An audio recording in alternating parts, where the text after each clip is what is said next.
конкурс меняется. Меняется его география, она расширяется. И в этом году из 27 принявших в полуфинале участниц 6 из них были из-за рубежа. Это Узбекистан, это Кыргызстан, Украина, Швеция, Азербайджан, Казахстан. Остальные девочки представляли регионы России. И что самое главное, что с каждым годом, благодаря тому, что популярность конкурса растет, уровень подготовки наших участниц тоже растет. Действительно, девушки наши, благодаря нашим активистам на местах, в регионах, приезжают уже более подготовленными. Уровень знаний и истории, и литературы, уровень знания языка достаточно высокий. Ну и, конечно же, то мастерство, которое они показывают на кулинарном конкурсе, на конкурсе рукоделия, тоже высокое. И видно, что девушки готовы. То есть это уже нет случайных участниц. Есть уже, мы видим целеустремленность, целенаправленность и очень высокая заинтересованность в участии в этом конкурсе. Tatar kızı beygisi bugünkü günde ol bizning için Dünya Tatar Kongresi için beygi formatlarında gına tügül. Ul yıl davamında tulu bir hareketke öğrildi, tulu bir şovqum, ul yıl davamında işlep kile turgan proyekt. Niçin şulay dep eytem? Çünkü mine biz sizning qarşıgızda oturgan 14 finalga çıkışı güzel zatlarыбыз. Алар әле кичә генә шушы истелдә 27 иде, без алардан полуфиналдан, ярымфиналдан сайлап алдык аларның 14-сен. Алар һәрберсе Бөтен Татар Конгрессы башында эшләп килүче татар оешмалары тарафыннан, Ак Калпак татар хатын-кызлар оешмасы тарафыннан, татар яшьләре оешмалары тарафыннан үзләренең бәйгеләрендә шушы бәйгене уздырып, татар кызы бәйгесен уздырып, анда сайланып иң көчле кызларыбыз. Bir yıl әзерлек davamında. İkincisi, юкка гына Бөтен Татар Конгрессы каршысында дирекция төзелгәндә. Чөнки менә шушы татар кызы бәйгесен уздыру дирекциясе, аның президенты бар, Ленара Колесникова, башкарма директоры, оештыру комитеты әгъзалары, алар менә барысы да безнең яныбызда. Алар ел дәвамында теге яисә бу чит илләрдә һәм төбәкләрдә татар оешмалары тарафыннан уздырылган бәйгеләрдә катнашып, анда шушы хәрәкәтне булдырып, инде Казанга киләләр. Сез барыгызды да безнең 12 сентябрь көне Габдулла Тукай исемендәге Татар дәүләт филармониясында узган республика финалын карап уздыгыз. Шушы финалда мин сәхнәдән үзебезнең 27 катнашучыны инде күтәрдем. География елдан-ел арта. Ул безнең Налена рәхмәт әйтте, 6 чит ил һәм 20 төбәк безнең Татарстаннан Казан гүзәле бар һәм Татарстан районнарыннан бар. Шуңа күрә 27 катнашучы. Димәк, бу бәйгенең актуальлеге бар. Ул бүгенге көндә бик күбесе бу тарга ярата. Татар кызы матурлык бәйгесе. Без ул төшенчәдән китәбез. Татар бәйгесе матурлык, сәләтлелек һәм милли традициялар бәйрәме. Менә бу төшенчәне кертеп җибәрәсе килгән инде минем. Чөнки тышкы матурлык белән бер рәттән ичке матурлыгы бар, рухи дөньясы бар һәрбер гүзәл затларыбызның. Сорау бирелде, нәрсәдә соң үзенчәлеге быелгы бәйгенең? Әлбәттә, инде ул катнашучыларның үзләрендә, географиясында. Безнең кызларыбыз камилләшә бара һәр елны. Аларның костюмнары, безнең туган телебезне белү дәрәҗәселәре, гореф-гадәтләрне, йолаларны һәм гомумән милли яшәешнең тоемлау дәрәҗәсен үзләренең менә шушы бәйгедә катнашуы белән күрсәтәләр. 10 көн дәвамында ярым финалга кадәр, менә 3-4 көн дәвамында Казан шәһәре, Арча, Болгар, экскурсиялар, алар барысы да милли рухта, алар барысы да безнең татарлыкны ача торган һәм гомергә үзләренең күңелләрендә мин татар кызы дип югары дәрәҗәдә әйтә алырдай шушы күренешләрне көтә күңелләренә. Монда инде менә шушы милли рух чагыла. Һәм 10 көн дәвамында без алар финалга төрле сынауларга әзерләнәчәк. Әлбәттә, ул иң яхшы хореография, вокал, сәхнә сөйләме укытучылары белән эшләячәкләр һәм экскурсияларга һәм мәдәни чараларга йөрәячәкләр. Һәм инде әлбәттә безнең матур бер традиция эшләп килә. Кайсы төбәк җиңә, шул төбәктә инде кайсы төбәк кызы җиңә, шул төбәктә безнең финал уздырыла.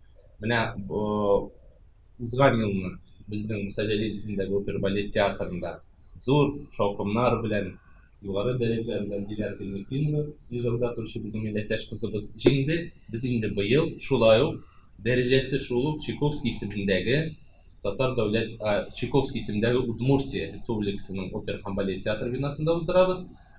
Ular bizga hukumat tarafidan da barliq shartlarni tudiralar.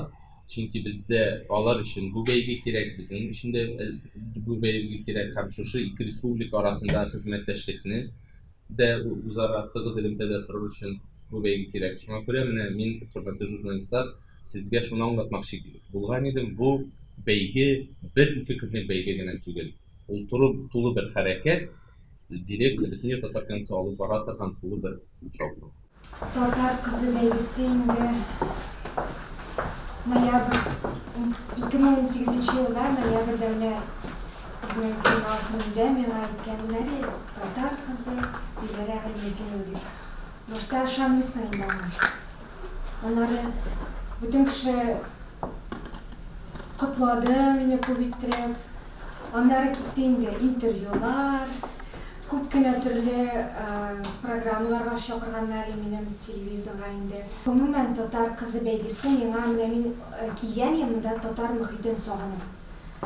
Ham kelgach, qizlar bilan oralasha boshlagach, yana tanishuvlar, yana qizlar bilan shunga gil men kelganim Tatar muhiti ortidan men uni o'zimga oldim. Ham men bek rahmatliman bu belgiga. Chunki bu albatta bu belgi olib turadi ikkinchi belgilardan.